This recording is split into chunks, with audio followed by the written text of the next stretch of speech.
We'll call this meeting to order. Thank you very much. I would entertain a motion for approval of the agenda with the HR addendum.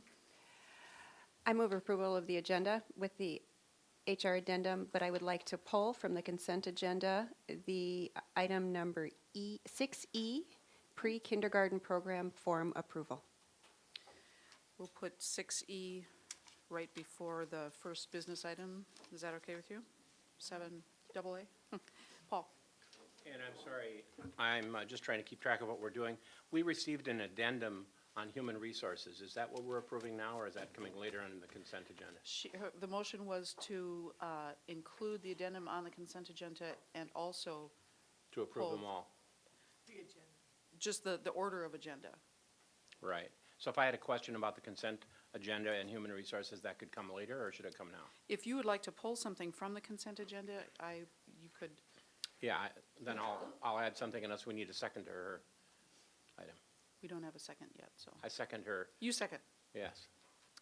All And right, we now- have a motion and a second. Paul? Well, I guess we need to vote on that before I add my motion? I want to You pull want- something else off. We would not want to approve that. You would want to make an amendment. Right. So what we're going to do then is I'm going to withdraw my amendment and suggest that we pull two things off the consent agenda? Make the amendment. Okay.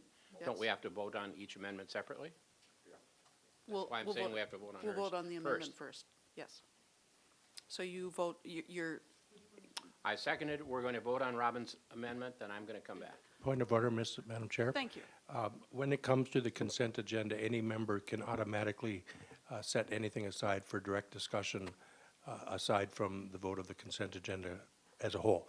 So when we get to consent agenda, you can just simply say, before a vote, I request this be set aside for a separate discussion without voting, without any motions or anything. Okay, I think we're just trying to do this, wrap it into the approval of the order of agenda. So, okay, how about this? We will vote on Robin's agenda, and when we get to the consent agenda, you can pull your item then?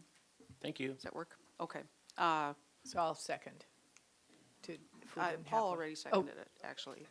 All in favor, say aye. Aye. All opposed, same sign. We have an agenda, ladies and gentlemen. Thank you. Then we get to probably everybody's favorite part of the meeting, which is a student presentation. So Dr. Gross, if you would do the honors. Yes, thank you very much. As you can see on our agenda tonight, this is our strategic plan in action, celebrating success report. Tonight what we have is a series of some of our staff members and some of our students in the area of social studies, and they're going to share with you how they have taken social studies, embedded the 21st century skills, and then share some of the successes in our district. And I'd like to introduce Kathy Fisher. She is our curriculum facilitator in the area of social studies, and then the rest of the team will introduce themselves, I believe. So, Kathy. Hi. You know what? I'm excited to be here. And I'm excited to be here because I can't wait to take this opportunity to showcase social studies vision, a new vision, okay? The other thing I want to do, and I say it with great sincerity, is I want to thank the leadership, the district leadership and help. They are guiders, they are empowerers, and we need them, and they're part of our team. So, my friends, you've got your very own kit right in front of you. Go ahead and grab that kit. And that's what we call the Social Studies Vision Kit. And notice, there's your kit, and it's about a vision, and there's no eyeglasses in it. Why is that? Well, I'll tell you why. When we sat around as social studies teachers, we had to take a hard look at ourselves. And we had to say, we're not correcting our old vision. We have a new vision. We have new tools. First tool you see in there is the telescope. That's because when we sat around, we looked at what's the big ideas that transfer from our course to other courses, to their personal lives, and to their future. The second one that, math not so much, the second one that you see in there, nervous, my friends, that you see in there is the magnifying glass. And in the magnifying glass, I want you to know, in every one of our courses, we have focused on the standards, the 21st century skills, and the literacy skills. And you know what? Not only have teachers focusing on those, but the students are too. They are a clear vision of what the expectation is in that class. The third, the one that you see right there, is the compass. We walk together. We know where we're going.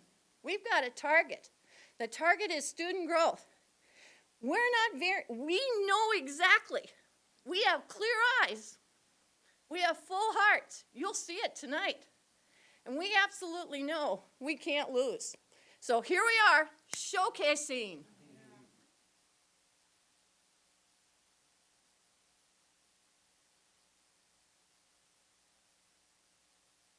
Good evening. I am Kathy Magnus, and I teach 8th grade history at Carl Ben Eielson. And with me, I have Christy Torgerson and Michaela Doctor. And one of the things that we have been working on this year, as we take out and look at the big ideas and incorporate the other stuff in, as you look at the screen, we have been starting our lessons with skills. And this is an example of one of them.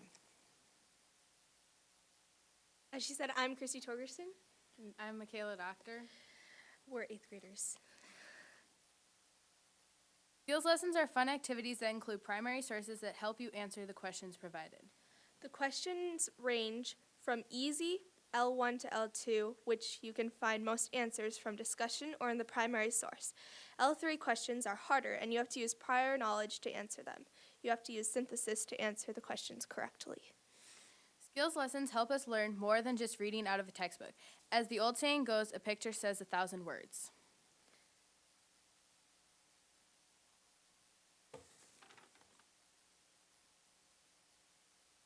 And you can see that the questions are being asked at the bottom, and Christy's just going to ask all of you to answer the first couple of L1 questions. So this is a picture of a cartoon forcing the slavery down the throat of a free soiler, and it's about bleeding Kansas and popular sovereignty. So, who is being shoved down the man's throat in this cartoon?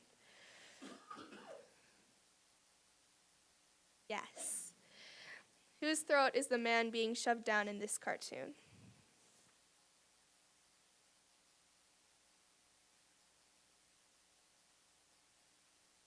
Yeah, the free soiler, yes.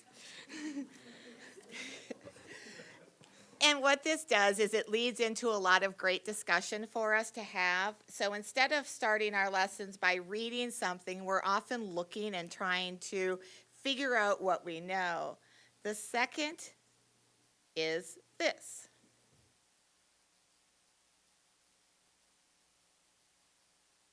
This is the John Brown cartoon, and so more like L2 questions would be compare and contrast the people portrayed on the left and the right of John. So then like who's on each side. And then what is the purpose of this image? The students answer the questions in class. It leads to discussion of what we're doing, and then it provides an interest for them to move on. We use a lot of political cartoons, drawings, graphs, charts, maps, all of those things that we weren't using in the past. And so now when they want to read, this makes them want to read more about John Brown and what he does.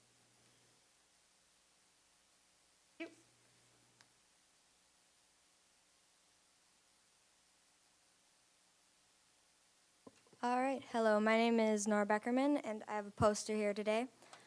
I am a student at South High, and in Western Civ this year, we had a particular project that stood out to me more than any of the others did. We worked on a World War I project that we would first present to our teachers, and then further along the way, we would present it to some veterans. So the process of making this poster was more challenging than most of our other projects because it makes you think more in depth about what you're learning. You need to take the facts that you're reading and you need to find an image to go with it. And through this project, my group and I learned a lot more than I ever expected us to.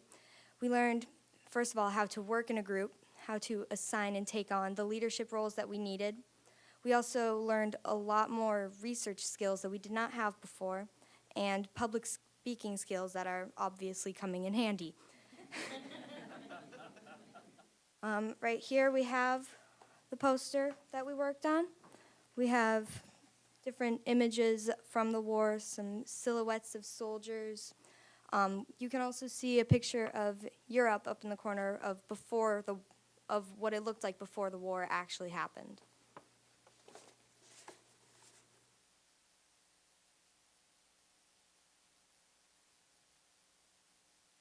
I am Michelle's U.S. history teacher at Davies High School. And as you can see on the board here, one of the things that we have put together over the course of the year is what we call our electronic portfolio. And it's all of her materials that she has used in her course this year, plus her skills that she will talk to you guys about right now. Hi, I'm Michelle, and I go to Davies High School, and I'm in 11th grade. And I think as a student, it's important to not feel overwhelmed by stuff like memorization and things like that. And I think that's really helped me in this class is we don't just memorize and do stuff where we feel overwhelmed. We do skills which help us learn, and it makes it fun to learn because you don't want to walk into a classroom where you feel overwhelmed and you don't feel like you want to be there because you don't want to learn, but we want to learn every day when we walk in. And a lot of the skills we've used have just been skills that have helped me in all my other classes as well. So for example, one of the skills that we have been working on is called periodization, which is where you would take something in history and just sum it up and figure out which time period it would fit into. And we do a lot of group work, which helps you work as not as individuals, but with people. And I normally don't like group projects because I always feel like I'm doing everything on my own, and that's not very fun. But, you know, the way he assigns it is you work with your friends and you work with people who you know are going to help you and push you. And I like going to the class because I feel like every day I'm learning something. We learn other skills such as continuity and change, which is where you kind of just go in patterns of things and you go from a flow to a flow about subjects. And it's just really nice to be able to have skills that you can learn with and have knowledge to back it up at the end of the day. Thank you. Hi, my name is Alexis Vanette. I'm from Fargo North High School, and I'm a senior this year. And I'm going to be talking to you guys about my AP Government class that I'm a part of this year. And it's been so much fun. And specifically, we just did this project where we got together with like groups of 3 or 4 people, and we thought of a problem that we were facing in maybe the Fargo area or statewide that we could address. So we made like a 2-minute long video, and we got to send these videos through YouTube to Representative Boucher. And so he got to watch these, and he came to our class 2 days later, and we got to present a solution to our problem. And my group, just really briefly, we talked about the need for like a community center for high school students for after school to do homework, have like club meetings, have computers, tutors, just stuff like that. So we got to kind of put a business plan forward for him and present it to him, and we were all competing for $250,000. It was kind of just, it was really fun. We actually got second place in my class, but it was a lot of fun, and learned how to work with other people. We were also busy, and it was good for to kind of figure out how to do that, work together, and put together something that could actually be applied in real life. So it was really cool that we actually had a representative come in and listen to what we as students had to say. So yeah, it's been really fun, and I actually want to continue with government studies when I go to college next year. So it's my favorite class. I love it. So thank you very much.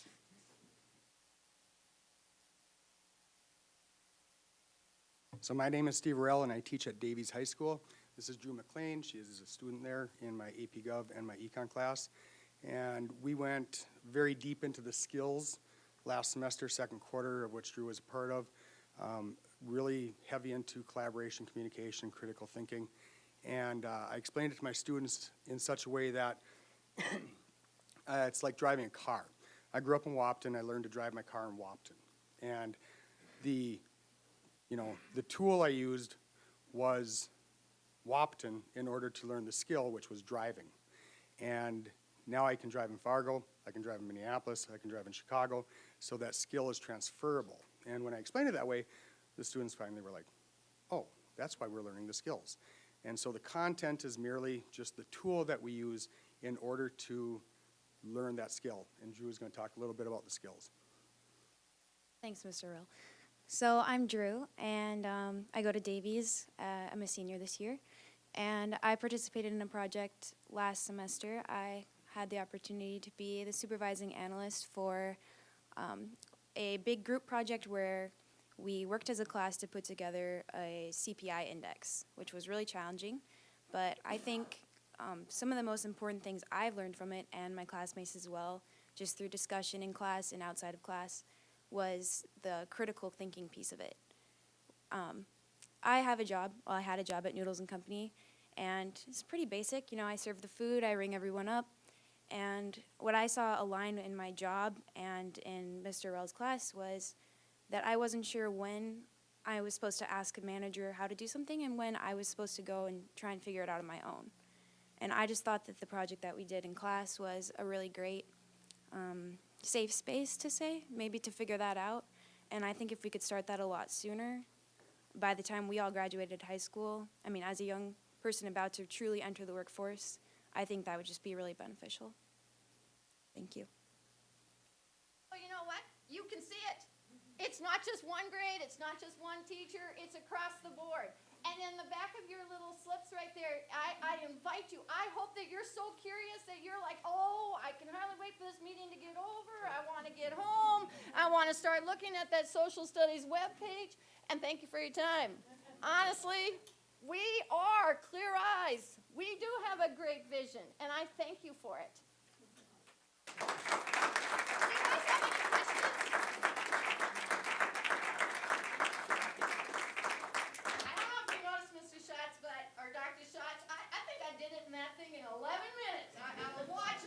It was 14. It was not. It would not be. Yikes. Yeah, well, yeah, we had our own little stutter start here. We're gonna. Do you have any questions for us? I don't know. First of all, I want to thank all the students who took the time from their families to come here and present. It's so challenging. We just got back from a convention in Boston, and a lot of the sessions were on just, you know, that kind of integrated learning and experiential critical thinking, and all those skills are so amazingly important, and it was so great to just see that, as you say, just demonstrated right in front of us. And thank you to the teachers as well. How about one more hand for the students?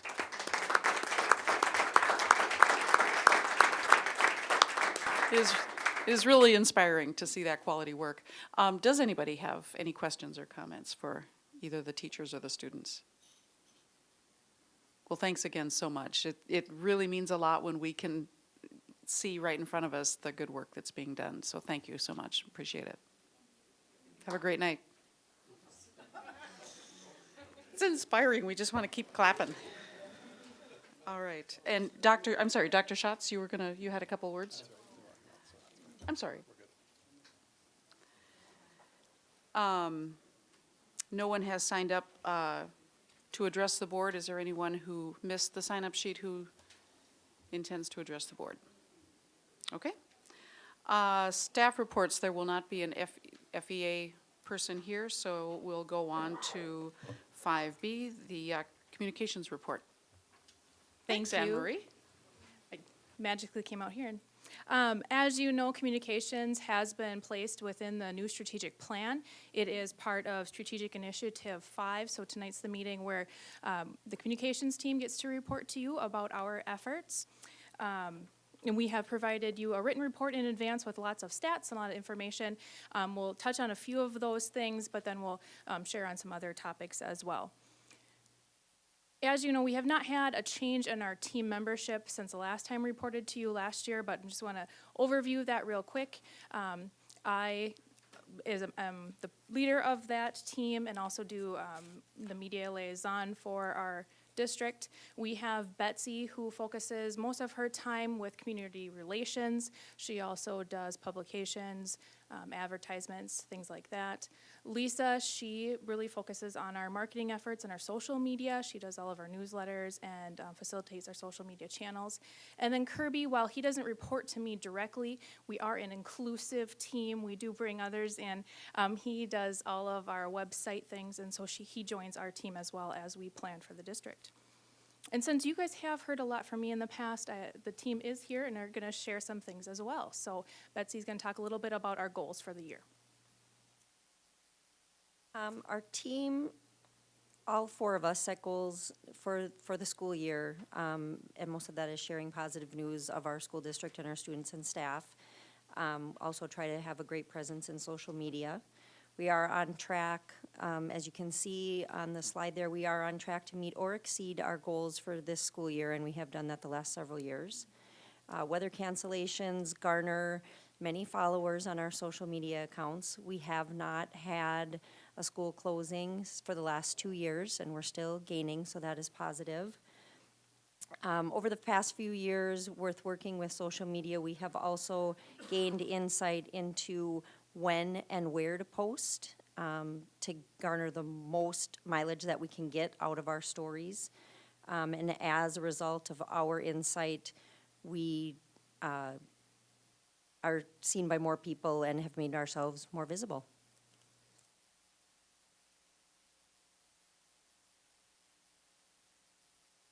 I'm Lisa Farnham, and the next slide just kind of goes through the media release tally that we have for the last couple of years. And in an effort to share the great things our teachers and students accomplish each and every day, the communications team sends out media releases to the local outlets. And as our emphasis has increased on sharing those activities, we have new events and activities that are reported each year, so you can see those numbers have been climbing month by month. We have more photos that are being sent in unsolicited from our teachers so that they're more likely to report things that are happening in their classrooms and their schools. And we have had more feature stories submitted that I don't have to always write.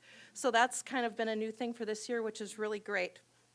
And so far for this school year, we've had 8 of our media releases covered by all 3 television stations.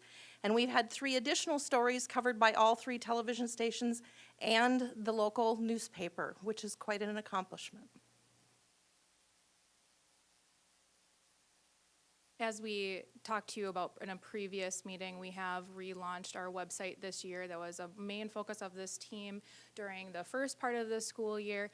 We have talked about that, but Kirby has a couple of things, new things to share with you about the relaunch of our website. Well, just today, we hit 1,000 subscribers.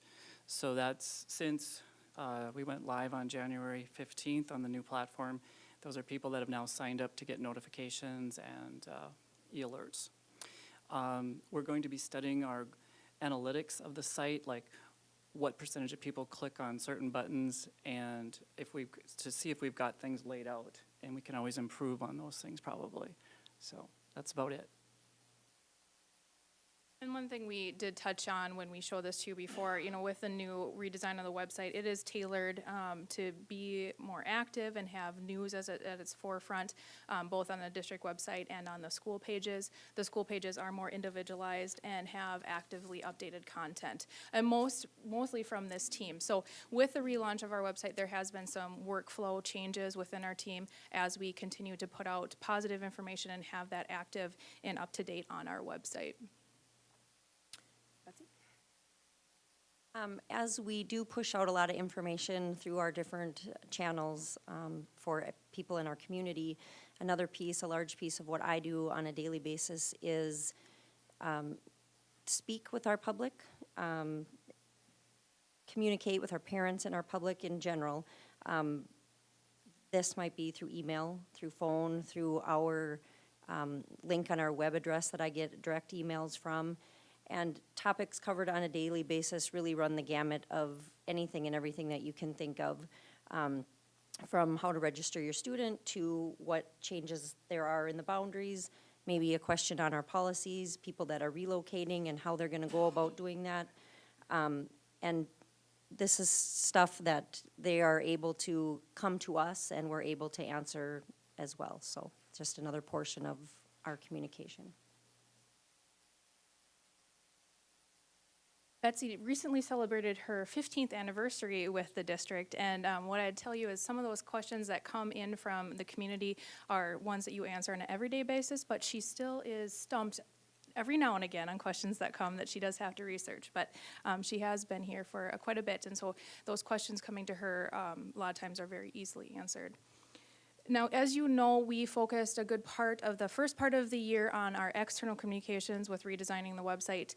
And now, as we go forward, we're going to start working and looking at our internal communications and how we communicate with staff.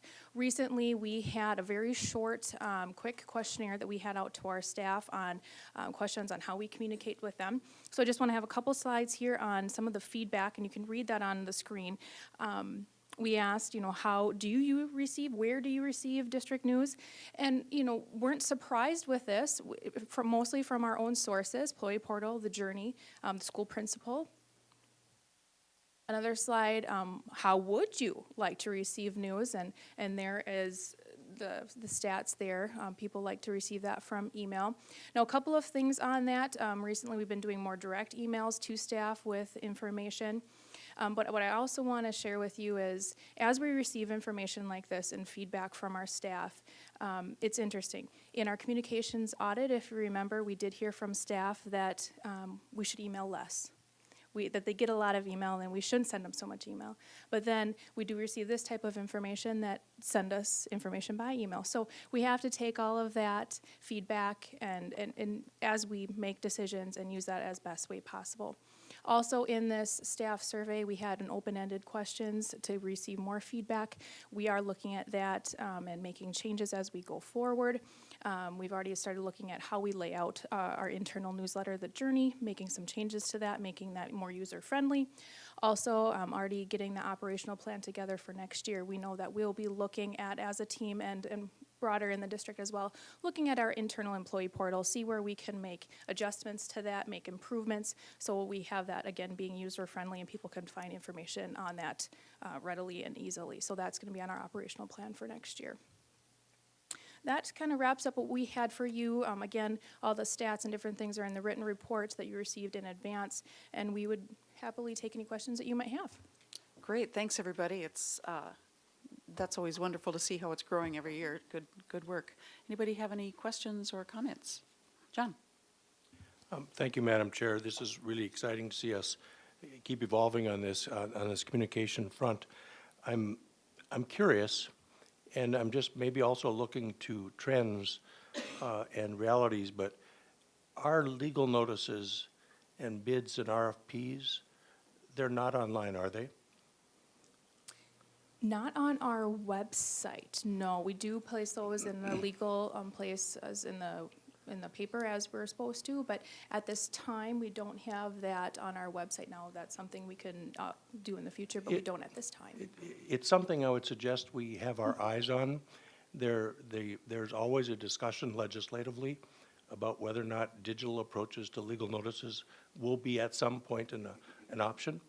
And even many legal notices in print may not always be available digitally.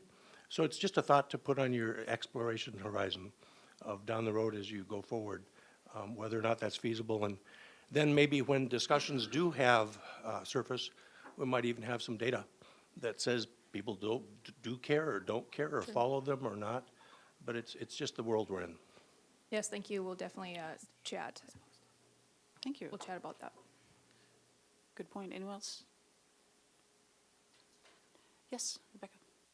I just wanted to say thanks for, tying in, doing the work that you can to tie in the communications audit with the work that you're going to continue to do. I know that there was so much emphasis on the website, which needed to be there and will be continuing to be improved, but there definitely were items that were listed in that communications audit that were directed towards board activity and also district activity, like we've talked about in some of our communications committee meetings. So I know that you'll continue to work on that effort. Thank you for the information. Great, thank you. Dr. Schatz, anything? No, they're a great team. what can I tell you? Even in the 4 years I've been here, the amount of communications we're doing now with our community and feedback loops and all the things we've done is better than anything I think that the district has done before, and they just keep improving. And the one thing that I think is impressive is that we are interested in feedback, so doing a staff survey and those types of things to make sure that we're reaching people the way that they want to be reached or the way that they are being reached nowadays. And as technology continues to move forward, we need to continue to watch that and see which are the best ways to communicate with people. But they're a fabulous team and they do great work. So thank you for all the work you do. Chair, I'm just in the mood tonight, but here's what I want to say. There we go. Nice. Well, and I'd just like to share it is a team effort. All of us do work. We work well together. Obviously, we're continuing to do more and garner the results of that. But we divide and conquer. We get it all done, and we tackle it all as a team. So, I do thank the whole group for everything we do. Great. Thank you very much. Appreciate it. Thanks for taking the time to make that report. Okay, we come to the consent agenda. And Paul, you wanted to pull an item for discussion? If that would be the appropriate way to do it, I did have a question about something on the consent agenda. Sure. So Go I ahead. just recommend that we pull the Human Resources Board addendum dated 4/12/2016 from the consent agenda for some brief discussion. Okay. So with items B and E pulled, I would entertain a motion to approve items A, C, and D of the consent agenda. I move that we approve A, C, and D. Is there a second? All in favor say aye. Aye. All opposed, same? Okay, so let's start with, well, go ahead, Paul. Let's just start with B. Okay, I noticed something that I saw today, and perhaps it had been sent to us earlier, but it's the first I saw it at tonight's meeting, so I suspect it's fairly new, dated today. And that is the section after resignation, which I know is really resignation. We have overload FTE non-renewals, and it's the first time I've seen non-renewals for quite some time. And I'm just wondering if I'm reading this correctly. Was this a non-renewal initiated by us or made by some other route, or is this really a non-renewal, or are we just cutting down on the overloads? Because we lumped three things into that one sentence. Sure. Dr. Schatz? Excuse me, Brittany? Yeah, from what I've looked at, we did have this as a section before that included all three areas on past board, our human resource addendums and actions. But in this area, what we're doing is just trying to be consistent with the recommendations we've gotten from the North Dakota School Board Association regarding non-renewing overloads, as well as our retiree contracts, just to make sure we're following the letter of the law. We are very certain that in many cases, those things will come back as we move forward next year. But just to make sure we were meeting the April 15th deadline, we did want to get those out here. Sorry, did you have a question? Well, no, I just want to follow up on it. I understand lumping them together. I think, if that's what we do, that's what we do, and that's no problem. With regard to Kristen and Yvonne, and since that's apparently a non-renewal, is that just a non-renewal of their overload segment? Or are they continuing to be employed in a regular load? One of these is a retiree, so like I mentioned, we do non-renew the retirees now, and that is consistent across North Dakota. We haven't done it, just so you know, at Fargo Public Schools, but we had 4 retirees on contract, less than half-time contracts that returned, and our process has not been to non-renew those, but after conversations with the other districts in North Dakota, the best avenue was to make sure we're doing that on the front end. Many of these individuals will come back. So Yvonne is in that situation along with 3 others where we're just putting out the non-renewal.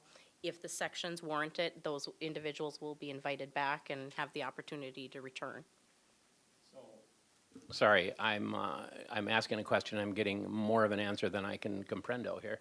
So let me just ask it again. Take, for example, Yvonne. When it says that she has a .49 non-renewal, that's her entire load right now. Correct. She's Okay. a retiree, so she can't return more than 700 hours per school year per TFFR regulations. So all of our retirees are less than a half-time position. Okay, so Yvonne, on her own, initiated a retirement. I'm just trying to Initially, figure out if yes, in a this is prior something year. we did, because No, the no. last time I remember discussing non-renewals was quite a number of years ago, and it was a reasonably unfortunate and contentious situation. I Sure. just want to make sure we're not burrowing No, down the that same the tunnel again. retirees are all former Fargo Public Schools employees that initiated their retirement on their own. These are non-renewals of their retiree contracts. They may come back if they're Mhm. interested next year Sure. as we get the numbers for sections. Okay, so they basically are retiring, and because you've discussed with other districts around the area, you've determined that even though they're just retiring, we're going to go ahead and non-renew them. They've already retired, yes. So we're not choosing to make that retirement. They've already done that. They're Right. already drawing. What we're doing is just non-renewing the portion contract that we have this year with them. And again, we may, have them come back in many cases, but it'll be determined based on numbers. And we are only non-renewing those resignated people who are less than full-time. I think Dr. Schatz has something to add. If you remember last year, we started a practice of non-renewing overloads because we had not been doing that. According to North Dakota Century Code, best practices by the North Dakota School Board Association, we should have been doing that year after year after year after year. And so that, you saw a whole list of people that we were doing that with. So in Yvonne's case, she is an overload. She's a former retiree, so we're following those guidelines. In the case of the art position, it is a non-renewal because of the needs that we staff for, and there is not a need for a .6 in that art. Am I correct, Rachel? Therefore, she is in a non-renewal situation, not a full-time employee. So in order for us to staff appropriately and at the right levels, she's in a situation of a non-renewal. Now, if art sections or other enrollments start to prove differently, she would then be the first one that we would go to and hire back and give her a position. And so this is just a procedural process to make sure we're following Century Code, best practices, and then making sure that we're not carrying on contracts that we don't need and then we're paying for. So that's what it's all about. Thanks for the clarification, Dr. Schatz. And so take, for example, in Kristen's case, if there were any kind of an art position available that she was qualified for, she'd more or less be at the first of the list anywhere in the district. She would be the first one on the list. Okay, thanks for the clarification. So that answers, Well, it does, and too, when Dr. Schatz said, hey, last year there was a long list, and you would have all seen that, the reality is, you don't always see those in the consent agenda real quickly, and that's why, when it popped up this year, it was more striking to me. great, Linda? thank you. This is the third year that we've done overload non-renewals. Great, thank you. Well, thank you. Sure, one more thing. Regarding the long list, too, I would just turn your attention to the actual Human Resources Board agenda, leave of absence, resignations, and if you go to the second and third page, you will find that long list of people that had overloads and the overloads that were non-renewing. So this was an addendum because we didn't have those numbers when we put this together. Otherwise, you would have seen these listed in that same list, just to clarify for you, okay? Great, thank you. Okay, then we will take the pre-kindergarten program form. Linda? What? I will need you to approve what you pulled from the. Oh, I'm sorry. Exactly. We need that item B, 6B. So to. Thank you. Second. Any other discussion? And since it's on the consent agenda, does it need to be roll call after it's been pulled off the consent agenda? Okay, thank you. Goldenberg, Yes. Johnson, Yes. Knutson, Yes. Myers, Yes. Nelson, Yes. Paulson, absent, Strand, Yes. Benson, Yes. Boyd, Yes, motion carries, thank you. Okay, so then we will go to what is now business item regarding the pre-kindergarten program form approval. Okay, Robin. I pulled this not as much to question it, but rather celebrate that this will be the first time that we have landmark legislation passed for early childhood education funding in the state of North Dakota. The author of the bill is sitting in our audience tonight, Senator Tim Flacco, and I thought it would be appropriate to give you some highlights as to where we are at as a state. The contract that we are hoping to approve tonight is from the YMCA. I sit on the Fargo Early Childhood Education Grant Coalition. And that was the lone group in Fargo that decided to go ahead with the grant requests. This year, 49 requests came in across the state, and all of them were funded. So it's a great start for early childhood education in North Dakota. We all, as we got together, consider this kind of a pilot year, and the authors of the bill and DPI, Superintendent Baszler, are looking forward to feedback as to how we can improve the bill, and things that are going well and things that can be improved upon. So we are compiling those things as we proceed, and I assume other districts are in addition to that. So great news for North Dakota, great news for early childhood education and preparing our kids to join us in K-12. So with that, I would like to recommend that the pre-kindergarten program approval form and the early childhood education grant application from the YMCA Early Learning Center at Fargo be approved and completed accordingly prior to submission to North Dakota DPI. Second. Thank you very much, and thank you for that. And we, according to the statute, we are the body that has to just approve this being submitted. It's our blessing, essentially, that it came up forward through the board and it was filtered through us. Great. Any questions, comments? Before we take the vote, I'd just like to add our thanks to Senator Flackel. So thanks for your hard work on this. I know it took a lot to happen. Yes, John. Madam Chair, even though it's a little maybe questionably germane, relative to the field of education, Senator Flacco was just awarded perhaps the most prestigious student-given award at NDSU the other day. It's the Blue Key Doctor of Service Award, specifically for his contributions to education, this just being one of the elements he's involved in. Thank you for that, John. Well, it's a night for it, so thank you.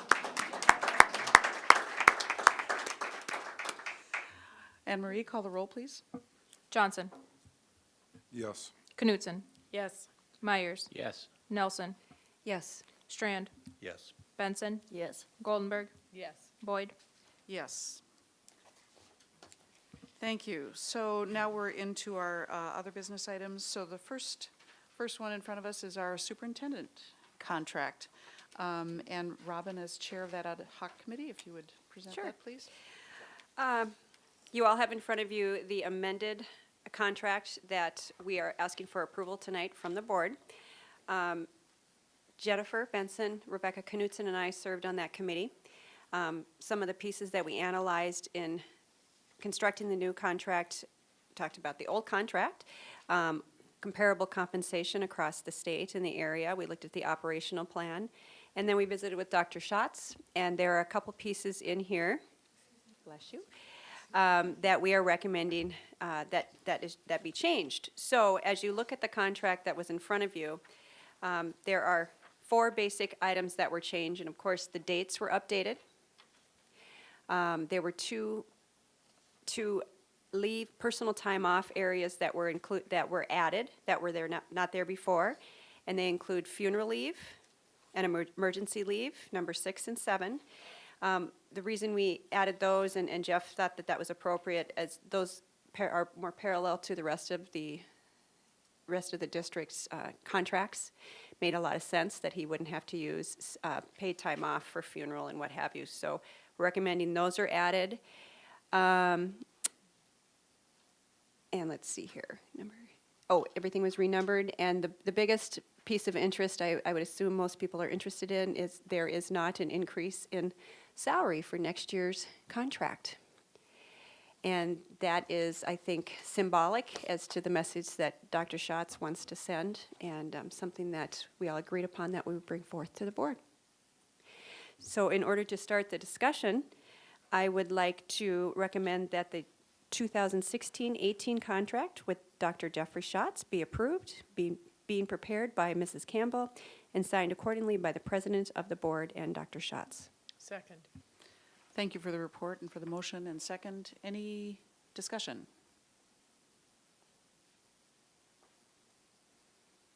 Seeing none, I would just like to add my thoughts to this. First of all, thank you for your work, committee members.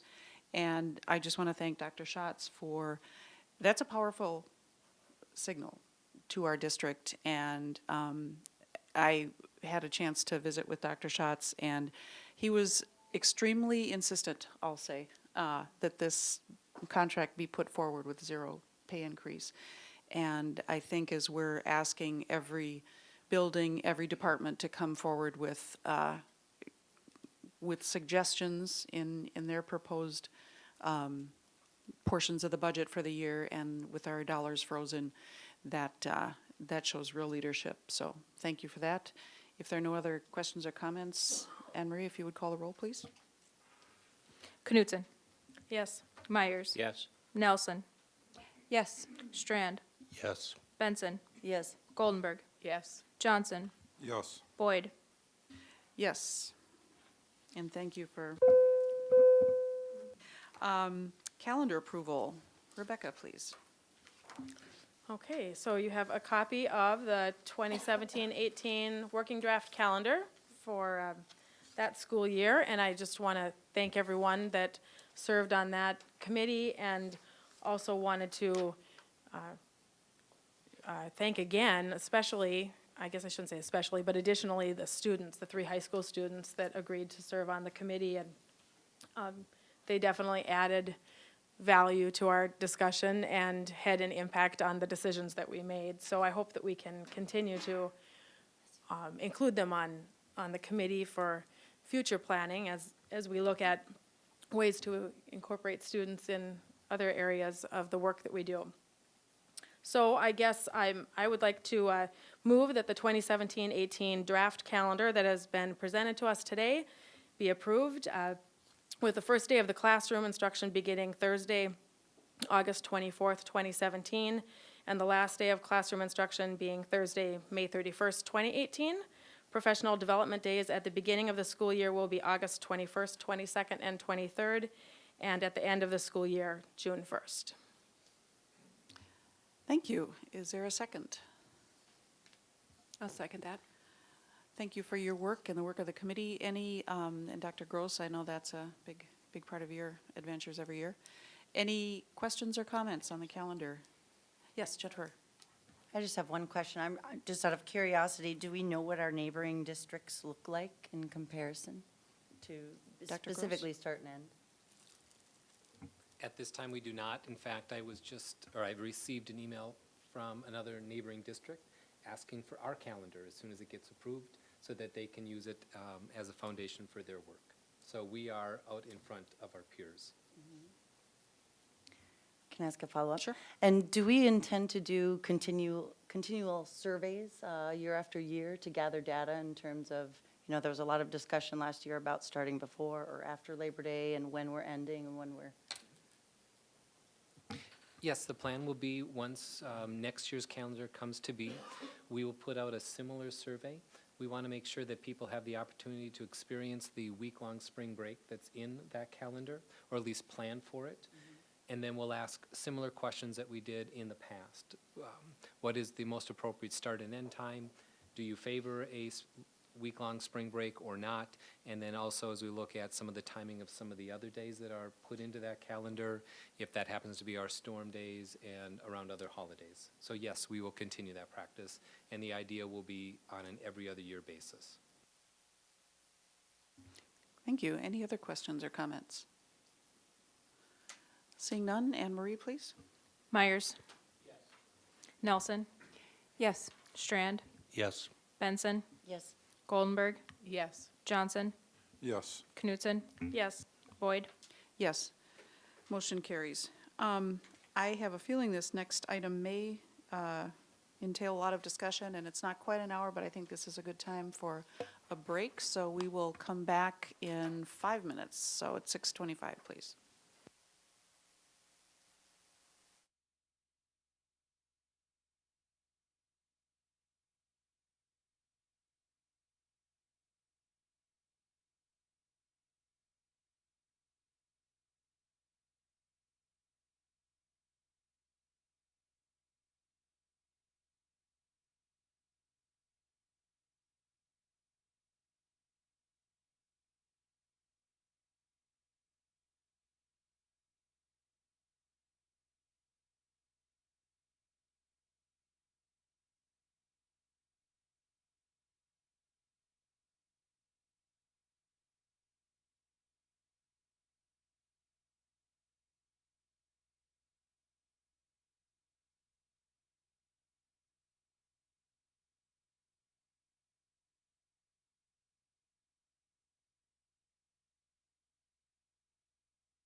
Now we are at the motion to rescind board salary increase. This action was taken earlier this year in January. And as you know, anyone has any member has a right to bring this forward. And because it is a little complex, this came to governance to be placed on the agenda, and we had some discussion of just the procedure at the governance committee, and so I had asked if Anne Marie would just include this portion of Robert's rules in this memo, just so we have it in front of us and can familiarize ourselves with it. So with that, since Jim has given notice that he will be bringing it up, I'll send it over to you. Thank you, Linda. And just by way of background, I think most people will probably recall, my initial intent was to potentially just amend the motion we had made. The more I've thought about it, the more I think perhaps rescinding it is the right way to go. Point of order, Madam Chair. Could we just have a motion on the floor before debate starts, please? Okay. Yep. Let's start with the motion then. Yeah, I'm going to move that we rescind our action from the January 12th meeting regarding board compensation that would have taken effect on July 1st of 2016. Is there a second? I'll second for purpose of discussion. Thank you. Go ahead. As I indicated when I notified everybody that I was intending to take some type of action on this motion that we had taken, it was really from the perspective of recognizing where we are as a district with our budget process currently, recognizing that our local property tax revenues have been frozen, and the uncertainty going forward of what amount of increase will be seen in future foundation aid formulas in light of the challenges that Bismarck's certainly going to be facing. I had originally thought that I would just amend this and push the date back a full year so we'd actually see what the state foundation formula going forward would be. But the more I've thought about it, the more I think that isn't the correct way to go about this. I think we either decide as a board, as we already did, to take a raise, whether we leave this one in place or something else happens, or we decide as a board this is not the time for us to be considering raising board compensation and revisit it annually like we're supposed to, and would be doing regardless of whether or not we take action differently than is currently in place for us. I think Jeff's leadership, recognizing the challenges that we are going to put in front of all of our staff, certainly are a sign of leadership, and I think we too as a board need to consider the messages we're sending. We're going to certainly be able to have a balanced budget. I know Brock and his team have been working on it. Planning's going to be taking a look at it coming up. So I have no real fear that the sky is falling on the district, but it's more the philosophy of leadership that I believe we need to be paying attention to. There is a second component of it that is somewhat interesting, although it has nothing to do with whether or not we would rescind this motion or not. If we don't rescind it, we're eventually going to have to clarify what it really means. Because as you might recall from the language of our motion, we're going to take an across-the-board average percentage increase provided to all other staff. I'm not really sure how we calculate that number. Does that just deal with their salary? Does that deal with salaries and benefits? Does that just deal with the current staff, or when we increase staff, which means we'll increase salary? In any case, if we leave this in place, we're going to want to clarify it.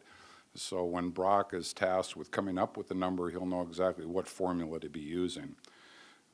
I think a better approach is to probably put this aside, deal with it next year again, as we always do, and the year after that, based upon the fiscal situation we find ourselves in at that point in time. Thank you. Any other questions or comments? Paul? Jim, so I believe you were pretty actively involved when we negotiated our contracts with the teachers and other staff members in the past. And we knew somewhat of our financial situation at that time. We knew what regulations were coming down the tracks. It wasn't a surprise. And yet, we made a fairly substantial increase to those contracts. And I'm just wondering, maybe you could enlighten us a little bit on your thoughts with regard to that and help explain why we did that, or should we have done that, or how do you feel about that? Because that's going to affect us for another year or two going. Well, really, it's going to affect us from now on because unless we make a dramatic change, those are built into the salary schedule for the future. So I'll just turn it back to you. Certainly, well, first of all, I have been involved quite a bit over the years in terms of our certified teaching staff, but not in terms of our other staff. That's a function of Dr. Schatz's responsibility. When we negotiated with the teachers, we had a much different perspective of state revenues going on. It's changed pretty dramatically in a pretty short amount of time period. And in fact, when we negotiated with the teachers, we were still hopeful that we would get a positive vote of the people that would not keep our mill levy frozen or our dollars frozen based upon our current mill levy number.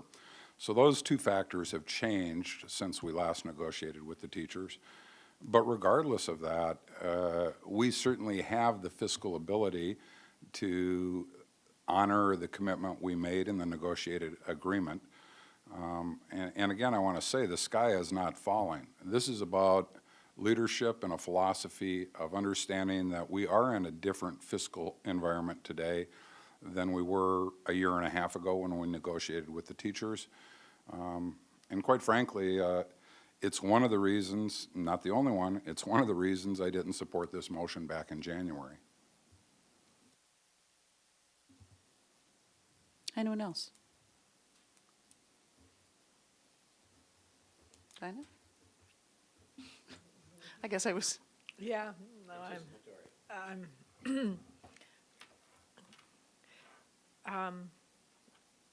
sorry, I understand completely where Jim's coming from, and I supported this initially for reasons that I believe, you know, we struggle with this every year. What's appropriate and how do we, in some manner of speaking, bring board compensation to a level that maybe seems more realistic. I don't know, whatever the words are people use. And I certainly felt like this, aside from Jim's pointing out that perhaps semantics, we'd have to figure that out more clearly and didn't clarify that this seemed in principle to be an appropriate way to increase board compensation on a regular basis in a limited amount without it being overwhelming and not having to, you know, catch up at some point down the road with some large sum all at one time. It's a reasonable presentation. Also, things have changed since that happened, and I totally get the leadership piece and that the board should set an example going forward. And it's also hard for the board not to set an example when we have our superintendent setting an example. And I know we haven't made decision yet, one way or another, about when and what we will do about a mill levy. But that's a bigger consideration now because of the state funding and how that will potentially play out for us. So I'm thinking that I might change my mind and support Jim for those reasons. But I want it to be clear that I do support this idea of gradually increasing the board salary so that it isn't a big jump at one point. And certainly if our situation is different in the coming months when we have a clearer picture, I certainly will be supporting this type of endeavor in the future. So, for what it's worth. John and then Rebecca. Thank you, Madam Chair. And as you all recall, I was the board member who advanced this topic in January when it's called for upon by our board to visit the topic. We're required to visit the topic of board compensation. You know, since then, we've had multiple conversations about board support and standing as a unified board when decisions are made, but that's another topic. You know, the notion of us setting an example for the public, I was also the critic of the process for negotiations where we, over a weekend without board consultation, went from an estimated 4.5% increase of additional funds to offer contracts to 9.2, which cost 1.2 to 1.4 million a year, but I stood by the board's decision, and we knew then we had a frozen mill levy coming. That said, you know, this isn't an abnormality to depoliticize the notion of boards who are obligated to address their own compensation. Fargo, West Fargo, Cass County, Fargo, the state legislature, the West Fargo school districts, every single entity in our community, essentially, has depoliticized this topic. Now, if $40 a month is a deal breaker, and trust me, I'm not on this board, you'll also recall the effective date was after my term ends, after 3 of our terms end. And the boards in the future, what they do, you know, they can do what they choose to, and I'll honor and respect their decision as will the public. But the notion that it isn't political, tonight's discussion months later is proof that it's political. You know, and yes, we had a superintendent's salary that was frozen at his request, and I honor that. I respect that immensely. But the bigger issue here is as we have future boards working hard on behalf of the constituents and the students to address a potentially 20-year frozen levy, you know, weighing that against compensations of $110 or so million of salaries and benefits when it's $40 a board member is, to me, just apples and oranges. And last comment I'll make is if people listen back to the recording of that meeting in January, one of the comments I made was from the business manager in West Fargo who said it's easy. He'd walk us through it. I used their exact wording for their motion. So if we're quandared about how to do that, we have some advice right next door with an entity that our proposal was modeled after. And again, I'll defer to the board if people decide this is something that is worth going back in time over and guaranteeing another fight in January, and another fight in January again, and another fight in January again, and every single time it comes up in the public that there goes that board, and we're the only ones that do it this way now, there goes that school board raising their salaries again. And you know, you get hit on both sides. You get hit because it comes up. You get hit because some people support it. You get hit because some people don't support it. It's not worth $40 a month. So I'll be staying my vote and respecting whatever all the rest of you vote. Rebecca. I too will respect the vote that happens today. And it's not about for me at least personally, if we go back to where we were before, or actually our current stipend, because it hasn't gone into effect yet, that's fine too. It's not going to affect my life one way or another. So it's not about that for me, but the reason that I did support it in January was it does, as John said, it does at least go to, I think, a great extent to help depoliticize it and put a formula into place for us to make these decisions as every January as we need to make them. And so I guess in terms of setting an example And leadership and philosophically, I would suggest, and I plan to go along with the vote that I cast in January. My recommendation is that we're going to be looking at this in January again, and that we have an opportunity to make the change then also. So, thank you. Paul? I just wanted to follow up on that, Rebecca, because I'm not sure which way you said you supported. Do you support your original vote to go along with the change, or you're now saying, well, we can reconsider this in January? So I'll just defer for you, and then I'd like to ask my question. I do not support the motion that is this evening, right? Thanks, Rebecca. I was just trying to get clear. Apparently, I'm unclear on a lot of things tonight. I don't know why, but and John, you know, when you mentioned, well, this will come up in January again and people can vote on it, you know, the reality is that there have been a number of people on the board who've supported this motion over the years, and several of those people will not be on the board the next time this comes up. So that matter may be somewhat moot.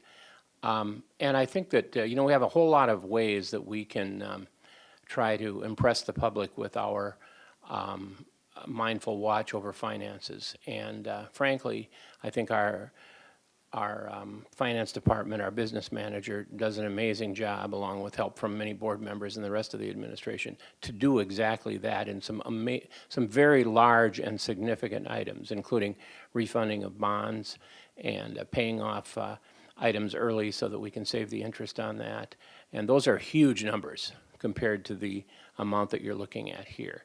And the other thing is that really, in my opinion, and I've felt this all along, year after year, as we've brought this up, the increase in salary is not really about paying each of us more money, because we've managed now to do it in such a way that even those of us who voted in favor of it won't be here for that, and that's fine. But I think, as this year pointed out, we have a fair amount of interest from people who'd like to be on this board. And the reality is that when you look around the board, most of us who are on the board can probably afford to go to those meetings and to be absent from work and to do other things that are necessary, and that's fine. But for the average person who might like to spend some time on this board, it can be an economic hardship. And so I think realizing that it's only reasonable to increase or modify your wages, that's the reason that I voted in favor of it last time. And I don't want to go down the same track that the state of North Dakota went for many years, where they denied state employees wage increases and yet continued somewhat on a rampage spending money in other ways. I don't think that's a good idea. So, although I have been wavering a little bit because I know Jim brings this up for honorable intentions, and I know, John, your motion was also for honorable intentions, I probably have a tendency to think like Rebecca does in this case. Anyone else? I would just have a couple thoughts to share.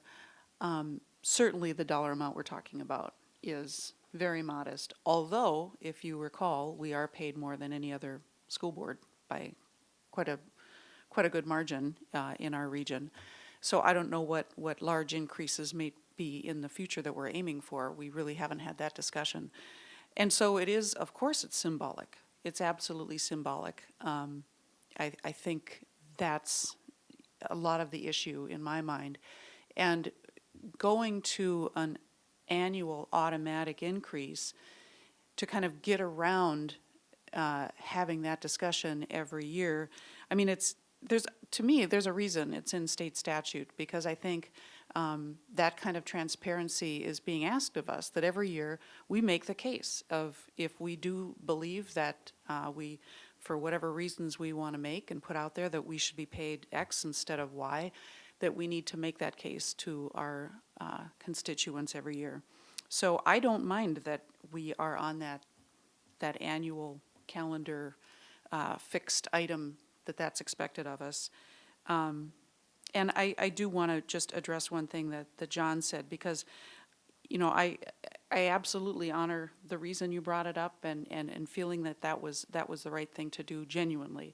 But I do feel that we did follow our policies in January, because it was a close vote, 4-5, and to my knowledge, nobody went out on the social media or radio or wrote a letter to the editors, saying how much they disagreed with the action. There was nothing. We were proceeding as one, but as members of a board, we do have the right, according to our policies of following Robert's rules, to bring an item back. So I don't think in either direction we did anything wrong procedurally. So, which again, I'm proud of how serious everyone takes their service.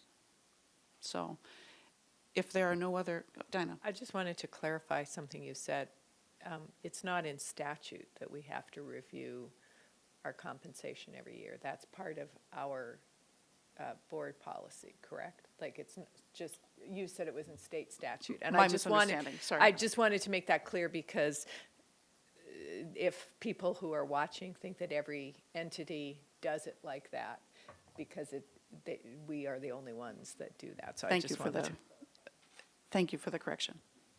And I would just like to add too, because I really don't think that anyone has intended that this particular process become one, we talk about depoliticizing this, but I guess I would say we should be proud of the service we do, and it's not a political question about whether or not the members of the board or the superintendent or the staff or anyone gets a raise. It's not about that. So I don't feel that we're trying to hide this somehow or just make it matter of course, even if many other boards, apparently, John, do that kind of approach. Would that be correct, that many of them just simply have some kind of an automatic review in there every year? Madam Chair, Paul, to my knowledge, it's an anticipated process or path, but even the West Fargo School District this last year, even though they were already on that path, made a very substantial change in their formula of compensation in the cycle of the annual review. So it is an annual January requirement for us, but any future board, of course, can undo any action of any previous board and or affect it differently for the future. Thank you. Anyone else? Anne Marie, call the roll, please. Yes. Just to clarify, a yes vote is to rescind and a no vote is to adhere to the previous? Correct, thank you, yes. So a no vote is to rescind our previous action tonight. Or a yes vote is to rescind the January action.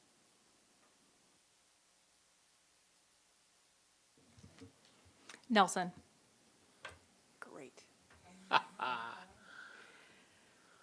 Yes. Strand. No. Benson.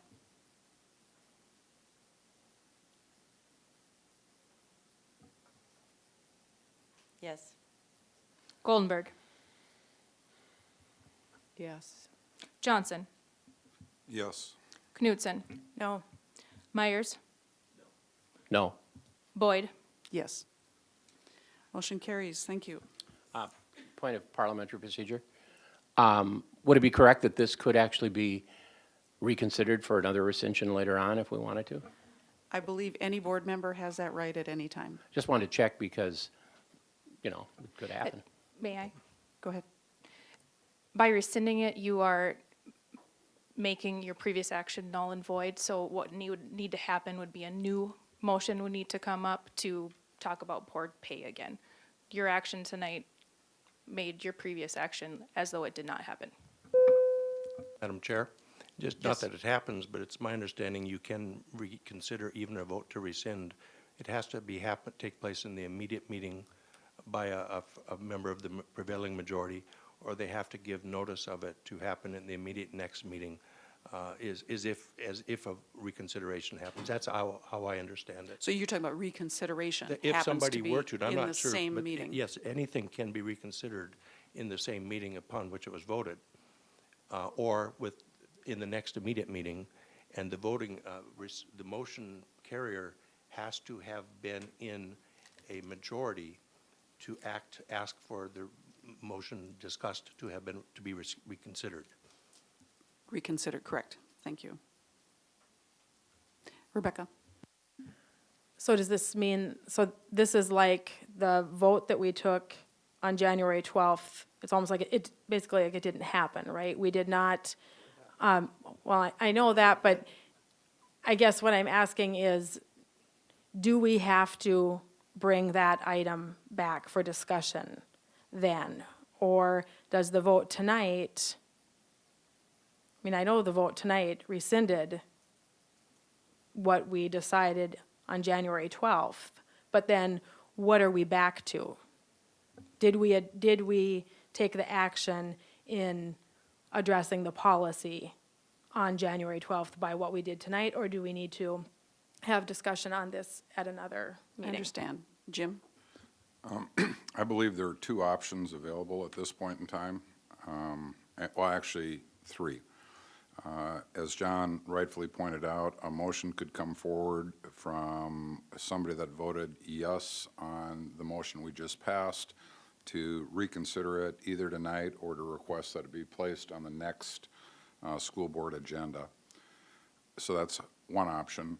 Second option is any board member at any time can request an agenda item be put on the agenda by governance. So that'd be the second thing that could occur, and then it would be scheduled at some future date by governance. Third is it'll automatically come back up in January of next year for us to, again, have a discussion about board compensation. But I think those are the three things going forward that could occur. To answer your question, have we followed our policy by having that conversation? I think the answer is yes, because the question before us in January was, do we go forward another year at the same compensation, or do we increase it? So we said at that meeting to increase it. Now we said, nope, we're not going to. So I think by default, we are back at the current level of compensation until it comes back on our calendar in January. Sure. Madam Chair. Indeed, any action of the board can be rescinded as long as it hasn't yet been implemented or consequentially implemented. And this hasn't been implemented, but it doesn't nullify the fact that it was in fact an action item of the board in January. And that is a matter of record. And this is also a matter of record, just as on a different front, erasing it or negating it. Thank you. Robin? However, it can come up before January if a board member wants to bring it forth. But that's the next scheduled time, right, in our policies? Correct. It would come up regularly in January. Paul?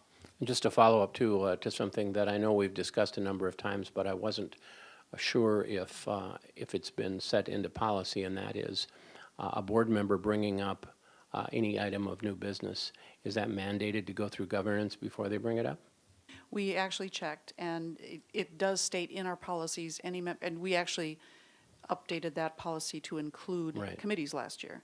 But it does state that any member can request an item to be put on the agenda, and it goes through governance to put it on the agenda. So in other words, that's what we followed Sure. by doing this. So in other words, for example, if tonight someone said, hey, I want to put an item on the agenda, I want to talk about some item tonight and have a vote on it, that would not be possible. It needs to go through governance. Correct. Okay. And That, yeah, what you indicated was correct. Jim does bring up a good point in the muttering over there. You can always vote to suspend the rules.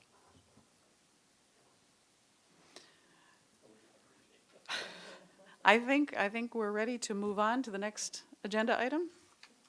Thank you.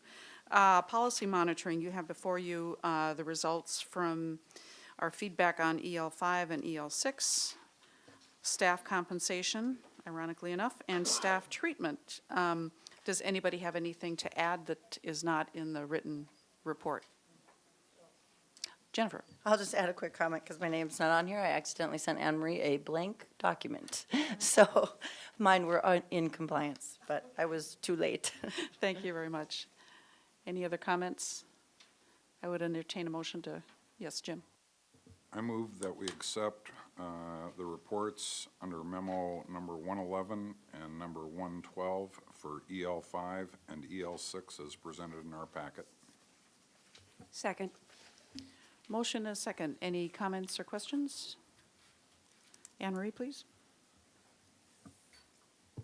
Strand, Yes. Benson, Yes. Goldenberg, Yes. Johnson, Yes. Knutson, Yes. Myers, Yes. Nelson, Yes. Boyd. Yes, thank you. We are to board reports. Dinah, would you start us out tonight? I guess I don't have anything to report other than having been at NSBA the last few days, and I won't tell you too much about that because that's not on the agenda tonight. Very good. Robin? Nothing to report other than we need to have a GAC, Governmental Affairs meeting this month, just to figure out some strategy before the primaries or after the primaries and before I depart. So I'll be looking for a date on that. I think they're the third Thursday of the month or something. We'll let you know. I believe there's a standing one on the, Right. but, yeah. I believe it's the third Tuesday, but let me just pull that up. So I do believe that it would be on the schedule for next Tuesday, the 19th at 7:30 is the currently scheduled time, unless that needs to be changed. Works for me, 7:30. We have a meeting on Tuesday, April 19th at 7:30 a.m. for GAC. Right here. Thank you. Paul? I don't have anything to report, but I do have a question, Linda. When is our next scheduled governance meeting? Governance is the first Tuesday Of each of the month. month at 7:30 a.m. So that will be May 3rd. Yes. Thank you. And that was, you have nothing to report, you said? That's correct. Okay. Jennifer? Not till next week or next meeting. Rebecca? The Communications Committee will meet on Monday, April 25th at noon in the boardroom. And I believe at our last Governance Committee meeting, we talked about when the liaison visit reports would be given. I think we moved them to May 10th. Is that right, Anne Marie? That is correct. So that your forms would be due to me by May 5th, please, for your visits. I'm sure you'll send out another reminder. Yes. Okay, awesome. Thank you. And I was at the Financial Task Force meeting last Monday and observed that. I know a few of us were there, and as well as the Blue STEM, the press conference for the Blue STEM Summer Concert Series. That was very fun. I'm hoping to go to at least some of the Building Bridges Conference, which is this Wednesday and Thursday. And I believe that is it. Thank you. Thank you, Rebecca. John? Thank you, Madam Chair. I have two things. I'd like to request an additional Blue STEM advisory meeting. We've had one, to my knowledge, this year, and if before my term ends, I wouldn't mind at least one more. Secondly, the Native American Commission meeting met the other night, and you're probably reading it in the news where they had a real energized discussion in the community about a comedian coming to town. And I was real proud of the Native American Commission. There were some folks in the community saying that, that they should try to get the Fargo Theater not to host an event, or try to get the promoter to not bring such a comedian to town when some perceived part of his content to be offensive. But what they did is they issued a statement calling upon everybody in the community to heighten sensitivities, heighten awareness, to be cognizant of the realities that sometimes humor can hurt, and so on. So they did this, and it became and apparently, I guess today the comedian has canceled his shows, but will be coming back, and they've offered to meet. So it's quite an interesting week for that commission to, and I think they took the high road, very, very much so, and I'm real proud of them. Thank you. Jim? Thank you. Planning met, boy, it seems like so long ago now, but it was actually March 29th. We had two major topics that we worked on.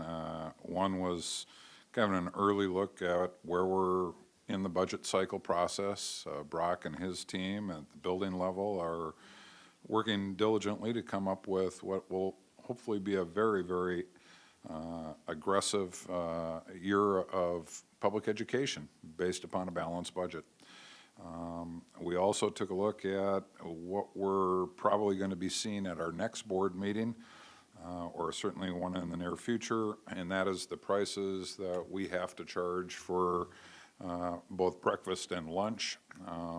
Under the federal guidelines, we are going to have to increase our lunch price if we intend to continue to receive the allocation for the free and reduced lunch students.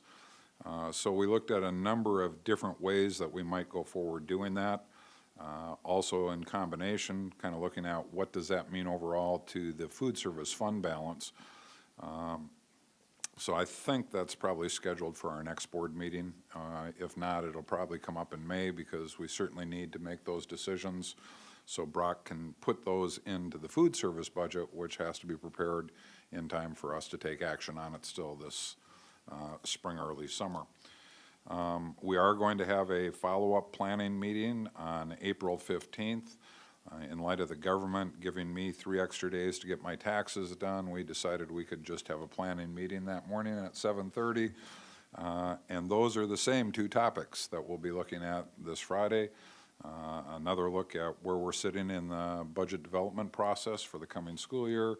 And we had some follow-up questions that they were researching on the lunch and meal costs that will be provided as well. So anybody that is free and available, 7:30 Friday morning, we'll be right down here in this room. Thank you. One last thing. The SEEC had a board meeting last week to try and approve some policies and a few other things, all of which went pretty well. They're still, at least at this point in time, on the tracks, on time, scheduled to become a freestanding entity this summer. At least nothing seems to be derailing that process yet. And we are now going to have another board meeting in April because the SEEC is going through the advanced ed process as well. And much like many of us are going to be meeting here next Monday, I think, with the advanced ed team, I get to meet with them again because I'm on the SEEC board and see what they think from a service education providing perspective we're going to do to try to become an advanced ed accredited entity. And I think that's it. Thank you. And so people who may be watching or listening know that many of us just got back yesterday from our national convention and will be reporting out on that to come. Did you have? Okay. And related to that, so Jim went a day early as a delegate from North Dakota. Are you going to report on that now or fold that into your? Okay, okay. And I don't have anything beyond that to share for my report other than we've been trying to find a date, and thank you for those of you who filled out the doodle, the scheduling thing, and we're looking for actually 2 dates. One summer retreat date for to do basically a professional development refresher training sort of thing. There'll be new members, and a lot of us are not super old timers, so we figured it's time for the whole policy governance refresher. And then a separate chunk of time to discuss issues before us. So we have one of those, I think, set. Anne Marie, if you want to add anything to that, we're going to be looking for a second one. Yeah, I'll send out another doodle poll here coming up to try to find that second date. We weren't successful in our first time around to find 2 dates, so we'll need to try to find another date, but we'll get that out here this week. Could you just remind us what the date is that we are set on if we have one? We did come up, there was one. That July 15th. 15th, I knew how to find July it. 15th. July 15th. So, so thank you for filling that out and be on the lookout for one following up. Paul? I just wanted to comment because Rebecca jarred my memory. I was also at that Blue STEM meeting this past week. And since we didn't really talk too much about it, I think it's maybe appropriate even to mention for people who may not have been there, or for the public who might be watching or who would hear about this eventually through other media, what an amazing job the whole Blue STEM operation is doing. And I still run into people who say, oh, so you finally got that turned around. And I usually have to tell them it really has been in the same direction for quite some time, but it's accelerating and doing better. And I think that's a good thing for all of us to know and to share with people when we're out in the public.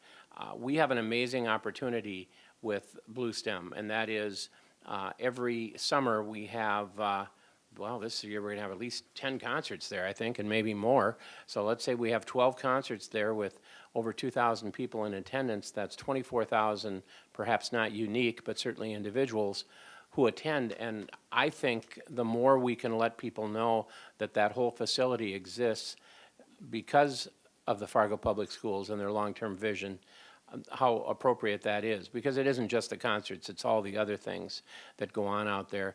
We certainly can look to Blue STEM and to Trollwood and view them as feathers in the cap of the Fargo School District, and probably appropriate now since we just had that meeting to talk about that.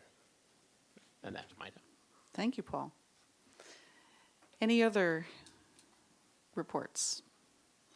We are down to other reports. John? Nothing. All right. No, nothing. Oh, wait. We usually rely Yes, on I did. Jim to remind us about that, but happy belated birthday, Happy John. belated birthday. All right, and with that happy news, we are adjourned. We will reconvene April 26th. Thank you.